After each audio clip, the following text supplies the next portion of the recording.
But what we're trying to reinstitute now is we are guardians for our community, not just warriors. There are many times where people call the police, they don't need a warrior to show up at their house, they need a guardian.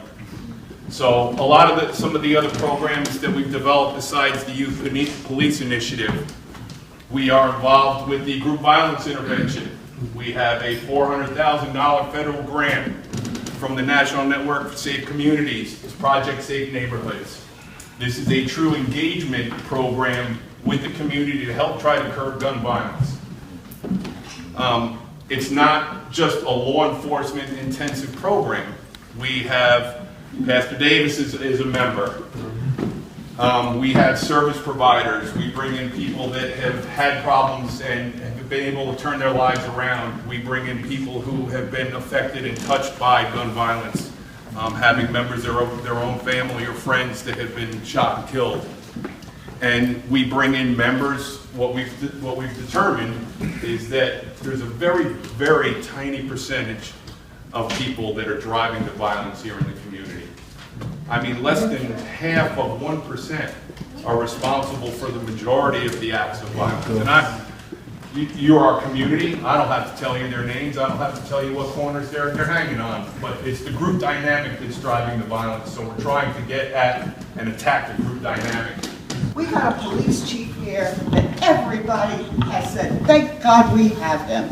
Yeah. But yet and still, we have some people fighting to get rid of him. We have a city manager that's changed the city from the day he walked in. If you say you can't see anything that happens, to go to the front door, look out and just look at 96 Broadway. That building has been taped up, torn up for the last 5 years. Now all of a sudden, that building is beginning to look like it belongs into a neighborhood. My name's Elena, and I work with the homeless population in Newburgh. I work for transitional housing and also emergency housing, so I deal with the Newburgh population very heavily. There's all different types of people that come across my way. My problem, well, I kind of made it like personalized to my problem because they're my kids. I work for Project Life, and I'm the activities coordinator there. I deal with these kids in transition like every 6 months or so. It hurts me that there's no true outlets for these kids. I have kids from all different districts. Middletown, Newburgh, Pine Bush, Washingtonville, everywhere, and I thank Mr. Kaplan for assisting us for the Armory for the Saturday program, but I really am looking for, I really want there to be more programs available for our kids, everyone's children, not just the city of Newburgh, like the town of Newburgh, everyone. It needs to be opened up to everyone. Sports ministry, we have mentorship at Ebenezer. We believe in pushing education through our mentorship. We've partnered with SUNY College to help our young people in our sports ministry. Through our sports ministry, we have basketball for all of the youth. All of the kids can come every Friday night. We have 125.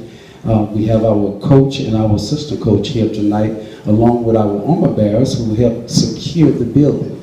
And the law enforcement are helping us with the youth there at South Junior High. We have the mentorship program at the church. And so we have our outlet. We are doing our share.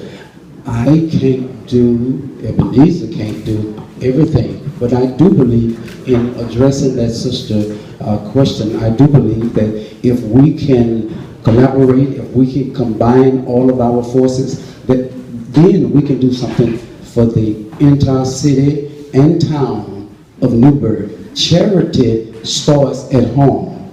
And so we have to do something at home first, then it will spread abroad. We have a group of kids, a population that needs to understand the importance of early literacy. Early literacy, I challenge anybody in this room to tell me that if a child learns to read, he reads to learn, that he becomes a part of the problem out here in the community today. If you look at and you track kids, track data, you'll find out that most of the kids that end up dropping out of school or not finishing school are kids that have literacy problems, reading problems. So you might be saying, well, Phil, you're on the board, so that's your issue. But you know, it predates the board. The earliest time to deal with early literacy with children is ages 0 to 4. We do not have that in our communities today.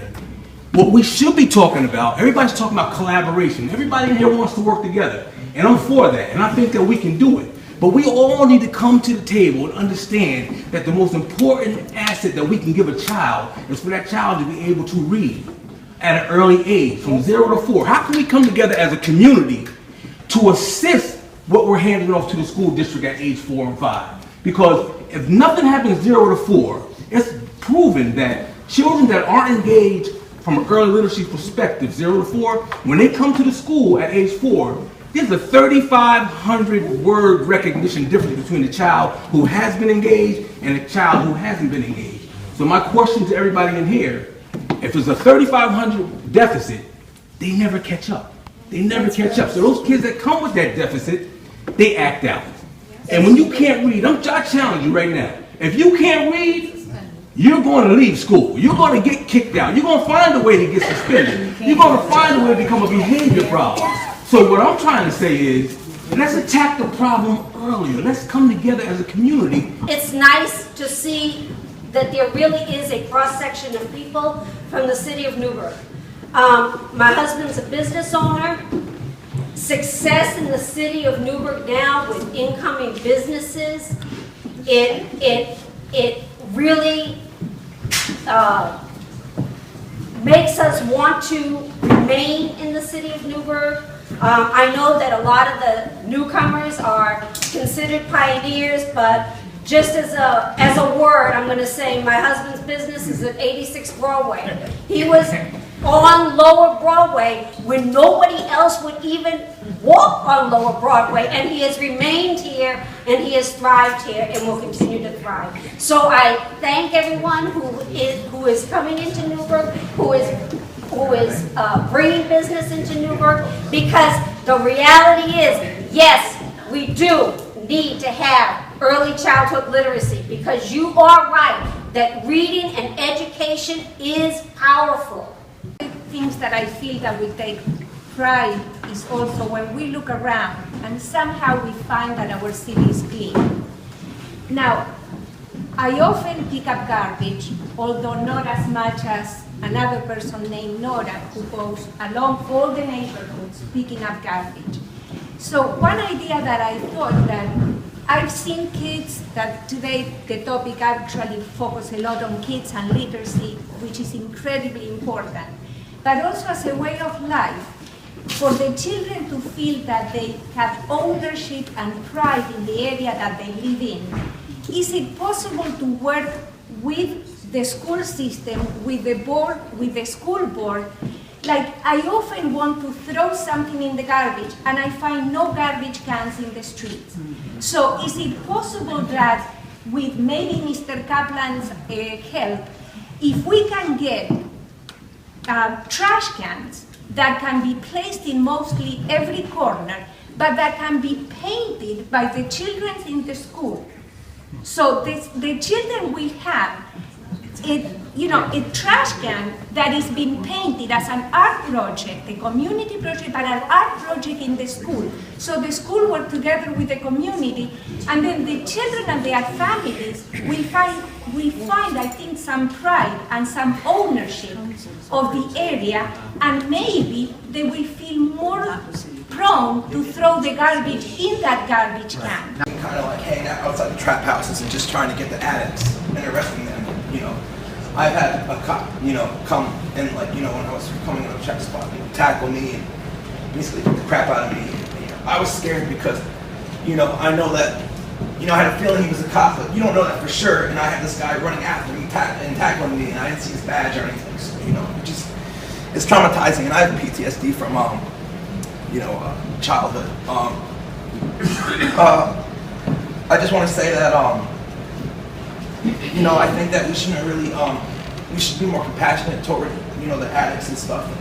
And, you see people panhandling on the streets, and I know it's a problem. Right. And people say, oh, well, they need to get a job. They need to, But the thing is, like, I have a resume with me, you know, I tried to get a job. And it's really hard because, you know, after doing heroin, I started stealing. And, you know, I never committed any felonies, thank God, but, you know, when you have enough papers on your record, no one wants to hire you anymore because they just think you're a thief. And a lot of the people that you see panhandling are people who've been in jail. And all the people you see on these corners, they've been in jail and they don't want to go back to jail. And they found the loophole that panhandling isn't illegal. It's technically a violation of ticket. And so that's why you see them panhandling, because they just don't want to go to jail anymore. And I think that people shouldn't be so hard on the panhandlers. And people should maybe reach out and try to talk to them. You don't have to give them money. If you don't want to give them money, that's fine. You know what I mean? You don't have to give them food. Thank you. But, you know, just take time out of your day to think about, you know, like this city is a great city, and you know, I'm really into history and local history. Like, I buy those books. Yeah, you see Mars Noble, like history, Plattekill history, Newburgh history, new books, and I love reading it. And on Facebook, I'm friends with Remembering Newburgh, and I see pictures of Newburgh from the 50s and the 40s, and it's a beautiful city. I'm proud to be from here, and I just think God bless you, young man. Thank you.